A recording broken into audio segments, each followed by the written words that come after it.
Hello UPSC friends. तो history optional की series में आज हमारा टॉपिक फिर से हमने ऋग्वैदिक समाज थोड़ा सा देखा था, लेकिन इतना पढ़ने से मेंस का सिलेबस कवर होने वाला नहीं है। शायद ये हम लोगों ने कवर कर लिया था, तो क्योंकि ऋग्वैदिक समाज से कई प्रकार से क्वेश्चन बार बार वो पूछते हैं, तो इतना 1.5 पेज के नोट्स से तुम्हारा मेंस का सिलेबस कवर नहीं हो जाएगा। तो इसलिए इस टॉपिक पर हम डिटेल्ड एनालिसिस करेंगे। और आप लोग ये मत सोचिएगा कि ये बिल्कुल एक सुले की तरीके लिखवा दिया गया, ऐसा कुछ नहीं है। आप ये 4-5 पेज के नोट्स हैं, इसे पूरा कवर कर लीजिए ताकि जिस टाइप से क्वेश्चन बने बस तोड़ मरोड़ के इसी से हमें कट पेस्ट करके लिखना है। तो ऋग्वैदिक समाज के पुनर्निर्माण में वैदिक विषय वस्तु का विशेष महत्व है। उदाहरण के लिए समाज का निर्माण निश्चित रूप से स्थायी निवास और अर्थव्यवस्था में आए परिवर्तनों से संबंधित होगा। ऋग्वेद में आर्यों के घुमंतु पशुचारणी जीवन और उनके स्थायी निवास पर विद्वानों की भिन्न भिन्न राय। मैक्स मूलर इन्हें चरवाहा समाज का वाहक कहते हैं। मैक्स मूलर का क्या कहना है कि इनका जो समाज था वो कैसा था, चरवाहा समाज था। वहीं ओल्डेनबर्ग और बर्गिन इन्हें स्थायी जीवन व्यतीत करने वाला कहते हैं। तो मैक्स मूलर कहते हैं कि इनका समाज चरवाहा था, और वहीं ओल्डेनबर्ग और बर्गिन इन्हें स्थायी जीवन व्यतीत करने वाला कहते हैं। देखो, जैसे विकास दिव्य कीर्ति सर भी कहते हैं कि कभी भी यूपीएससी मेंस के आंसर में अपनी जो भी बात कहनी है वो प्रमाण के साथ कहिए। तो इसलिए राइटर्स के नाम लिख देते हैं, तो हमारा आंसर थोड़ा ज़्यादा प्रमाणिक माना जाता है और थोड़ा नंबर गेन करने में ये हेल्प करता है। तो बर्गिन के अनुसार ऋग्वेद में स्थायी निवास की कामना उसके प्राचीनतम अंशों में विद्यमान है। उदाहरण के लिए ऋग्वेद के रचनाकार वंशमंडलों में बार बार स्थायी निवास की कामना करते हैं। स्थायी निवास के देवता वास्तोस्पार्थ से मकानों की समृद्धि और स्थायित्व देने की प्रार्थना की गई है।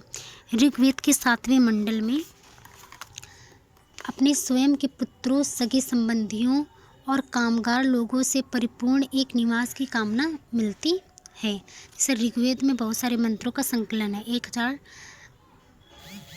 1000 से एबव है।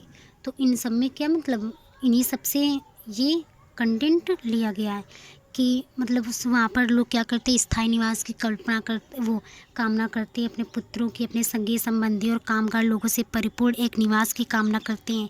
ऋग्वेद में 6वें मंडल में वीर पुत्रों और कामगार लोगों से परिपूर्ण एक अच्छे निवास की चर्चा मिलती है। वैदिक साहित्य में सुमंतु पक्षी से बार बार प्रार्थना की गई है कि वे मकान के दक्षिणी हिस्से की रक्षा करें। संभवतः ये सुमंतु पक्षी ऋग्वेद के अन्य विवरणों में आए शकुन पक्षी से अभिन्न, जिनसे मकान के कमज़ोर भाग की रक्षा के लिए कहा जाता है। वैसे एक बात बता दें, ये जो नोट्स हम शेयर कर रहे हैं ये हमारे क्लास नोट्स हैं। तो अगर हम ये आप लोगों के साथ शेयर कर रहे हैं तो आप ये मत सोचिएगा कि कुछ भी प्रोवाइड कर ही दे रहे हैं। भाई ये ये क्लासें आपको जो फ्री में मिल रही हैं वो हमने 40-50 हज़ार रुपये खर्च करके वो करी हैं। बस हमारा पढ़ाने का मकसद ये है कि हमारा एक बार रिवीजन हो जाएगा और जो बच्चे अफोर्ड नहीं कर सकते उन तक ये क्लासें पहुंच जाएंगी। अगर कुछ होता है, कोई दिक्कत आती है, कॉपीराइट वगैरह का इशू आता है, तो फिर हम देखते हैं फिर क्या होता है। तो जितना हो जाएगा तो हो सकेगा तो हमने जो सेल्फ स्टडी से नोट्स बनाए थे प्लस जो क्लास नोट्स हैं, इन दोनों को हम दोनों से वीडियो बनाएंगे। तो प्लीज़ इनको हल्के में मत लीजिए। आगे स्टार्ट करते हैं। तो वैदिक साहित्य, हाँ यहाँ तक हो गया। ऋग्वेद में मकान के लिए ग्रह, दम, सदन, पूर्व, छर्दी इत्यादि शब्दों का उल्लेख आया है। ये भिन्न भिन्न प्रयोजनों से संबंधित थे। ऐसा माना जा सकता है कि आर्यजन निवास के विषय में अन्य तत्वों से भी प्रभावित थे। जैसे ऋग्वेद में इंद्र को क्षेत्रापति, उर्वरापति जैसे संबोधन कृषि और उपजाऊ भूमि के संदर्भ में दिए गए हैं। ये स्थायी निवास का ही संदर्भ है। इंद्र से प्रार्थना की जाती है कि वह शत्रुओं से बचने के लिए आयसी दुर्ग प्रदान करें। ऋग्वेद में राजाओं की चर्चा उनके किसी प्रकार के महल या दुर्ग के संदर्भ में है। जैसे पुरर्वा की कथा, राजा हरिश्चंद्र की कथा अथवा कीकट प्रकार के शासक प्रमागंध का उल्लेख, इन सभी के आधार पर ऋग्वैदिक आर्यों को स्थायी निवास से संबंधित माना जा सकता है। इस आधार पर ऋग्वैदिक समाज का निर्माण इस प्रकार भी किया जा सकता है कि जब आर्यों के मध्य गाय की लूट पुरोताही और उनके ये और का निशान है और उनके आर्थिक विभाजन की चर्चा आई होगी, उस समय आर्यों में सामाजिक असमानता का प्रारंभ अवश्य हुआ होगा। अर्थात ऋग्वैदिक विश्व अपने निकट संबंधी दूरस्थ संबंधियों के बीच में विभाजित होने लगा होगा।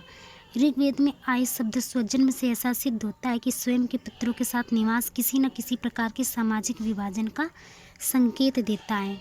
आर्यों के सामाजिक जीवन के विभाजन की झलक 7वें मंडल से प्राप्त होती है। मतलब पूरे इतने कंटेंट में बस यही सामाजिक विभाजन मतलब सामाजिक स्थिति की ही बात कही गई है, जिसमें एक निर्धन पुरोहित वरुण से प्रार्थना करते हुए समृद्ध पुरोहित या गाय की लूट से संबंधित समृद्ध गृहपति अथवा समृद्ध विष बनाए जाने की कामना करते हैं, जो लोगों के बीच आर्थिक क्रियाओं का संचालन करते थे।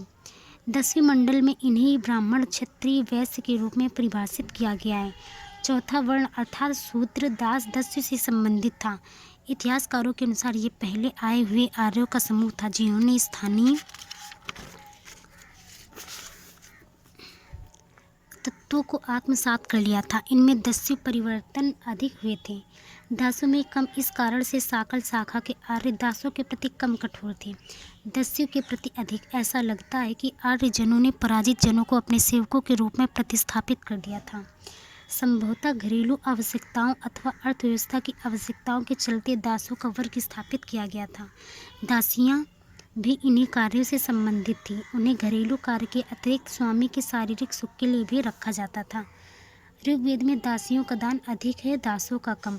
तो मतलब इतना सब पढ़ने के बाद एक चीज़ नोटिस की जाए कि मतलब ऋग्वेद के जो जैसे कुछ मंडलों से ज्ञात होता है कि स्थायी निवास था। अब स्थायी निवास में क्या है, पुत्रों की कामना की गई, अच्छे घर की कामना की गई। जो घर का दक्षिणी हिस्सा होता है उससे मतलब एक पक्षी है, उनसे कामना की गई कि दक्षिणी हमारे घर की रक्षा की जाए। तो मतलब यहाँ से क्या निकल के आता है कि शादी स्थायी जीवन मतलब व्यतीत करते थे। फिर यहाँ से जैसे आया दासों का वर्ग स्थापित किया गया था, मतलब दास भी रहते थे और घरेलू कार्य के लिए मतलब क्या होती थी, दासियाँ भी रखी जाती थी। और दासियों ऋग्वेद में दासियों का दान अधिक है, दासों का कम। इसका मतलब दास प्रथा ऋग्वेद में भी थी और क्या था कि मतलब दास दासियां दान में भी दी जाती थीं। विवाह के अवसरों पर दासियों को दान में दिए जाने के उल्लेख है। इन दासी महिलाओं के अधिकारों के विषय में ज्ञान नहीं सामान्य महिलाओं को प्राप्त इन्हें थे अथवा नहीं, ये नहीं कहा जा सकता। सामान्यतः महिलाएं परिवार में पुरुषों के समकक्ष मानी जाती थीं, किंतु कृषि प्रधान समाज में पुरुषवादी वर्चस्व बढ़ता गया। ऋग्वेद में महिलाओं के लिए वर्णित अधिकार हर समय कायम रहे हों ऐसा नहीं माना जा सकता है। सामान्यतः उन्हें राजनीतिक कार्यवाहियों में भाग लेने की अनुमति थी। सभा समिति की कार्यवाहियों में वह अनिवार्यता भाग लेती थी। विदत में उनके पुरुषों के साथ विशेष या प्रभावशाली बातचीत का भी उल्लेख मिलता है। मतलब स्त्रियाँ क्या थी कि घरेलू मतलब जो घरेलू काम तो करती थी, लेकिन जो कोई मतलब अच्छे वर्ग की स्त्रियाँ थी उनको क्या था, समिति और विदत में भाग लेने का मतलब अवसर भी प्राप्त होता था। महिलाओं के संपत्ति संबंधी अधिकार, शिक्षा संबंधी अधिकार वर्णित हैं। वैवाहिक जीवन के संदर्भ में कुछ आदिम प्रथाएं भी वर्णित हैं, जैसे भाई बहन का विवाह अथवा बहुपति बहुपत्नी विवाह का भी उल्लेख है। इसी प्रकार विधवा विवाह के साथ नियोग जैसी प्रथा भी बताई गई है, जिसमें संतानहीन विधवा संतान प्राप्ति हेतु अपने देवर या संगोत्री व्यक्ति से संयोग कर सकती थी। सती प्रतीकात्मकता थी, स्त्री का जलाकर मारने की प्रथा नहीं थी। मतलब स्त्री को क्या करके जलाकर मारने की प्रथा नहीं थी। सगे संबंधियों की प्रार्थना पर वो चिता से उठाती थी। मतलब जैसे कोई किसी स्त्री का पति मर गया और वो चिता में बैठी हैं तो क्या होता था, सगे संबंधी प्रार्थना करते थे कि हे देवी आप सती मत हो, आप मतलब हमारे साथ रहिए, हमारे परिवार के साथ रहिए। तो क्या करती थी वो लोग, मतलब चिता से उठ के आ जाती थी। महिलाओं की शिक्षा संबंधी अधिकार और कुछ महिलाओं के द्वारा वैदिक मंत्रों की रचना किया जाना दर्शाता है कि महिलाएं शिक्षित होती थीं, किंतु शायद ये सम्राट परिवार की महिलाओं के संदर्भ हो, क्योंकि न तो दासी स्त्रियां न ही निम्न वर्णों से संबंधित स्त्रियों को कहीं पर भी इस प्रकार के अधिकार प्रदान किए गए थे। हमने बताया कि ये जो खास प्रकार के अधिकार थे ये उच्च वर्ग की स्त्रियों को ही प्राप्त थे। निष्कर्षतः ऋग्वैदिक समाज एक विकासवादी जीवन की विशेषताओं को दर्शाता है, जिसे न पूरी तरह से आदर्शवाद और ना ही रूढ़िवादी ठहराया जा सकता है। महिलाओं के सीमित अधिकार जहाँ एक और प्रगतिशीलता के परिचायक हैं, वहीं निम्न वर्ग की महिलाओं और दासियों का संदर्भ इसे एक रूढ़िवादी समाज के रूप में भी स्थापित करता है। जहाँ तक धार्मिक चेतना का अर्थ है, सामाजिक विभाजन का आधार ही धर्म था, किंतु जन्म आधारित अवधारणा इसे भी अधिक कट्टरता की ओर ना ही ले जा सकती थी। तो ये ऋग्वैदिक समाज के बारे में था, इतना कंटेंट है, और ये मतलब एक 2.5 से 3 घंटे की क्लास का कंटेंट है। और आप लोग ये मत सोचिएगा कि जैसे क्लास, अगर जो बच्चे ऑनलाइन क्लास पढ़ते हैं तो उसे मतलब स्पून फीडिंग करा रहे हैं कि शॉर्ट की पॉइंट कराएंगे, ऐसा कुछ नहीं है। मतलब क्लास वही बच्चे लें जिनका बेसिक बहुत कंप्लीट है, जिनकी हिस्ट्री में थोड़ी अच्छी बहुत जानकारी है, मतलब वो थोड़ा हाई लेवल का पढ़ाते हैं, तो पहले क्लास करने पे मतलब क्लासेस समझ में कम आती हैं। तो इसलिए आप लोग ये ना सोचिए कि ये सब क्या है, ये क्लास का कंटेंट था। और ये जो था ये हमारा मतलब इन सब का निचोड़ था। ये हमने बहुत ही शॉर्ट में, लेकिन ये इतने शॉर्ट में भी पूरी बातें बताई गई हैं। तो ये हमारा शॉर्ट नोट्स था, और ये हो गया लिंदी। तो सामाजिक जीवन देख लिया। अब अगला जो टॉपिक हमारा होगा वो उसके बारे में कल पढ़ेंगे। तो अगर वीडियो पसंद आया तो वीडियो को प्लीज़ एक लाइक कर दी। Thanks for watching.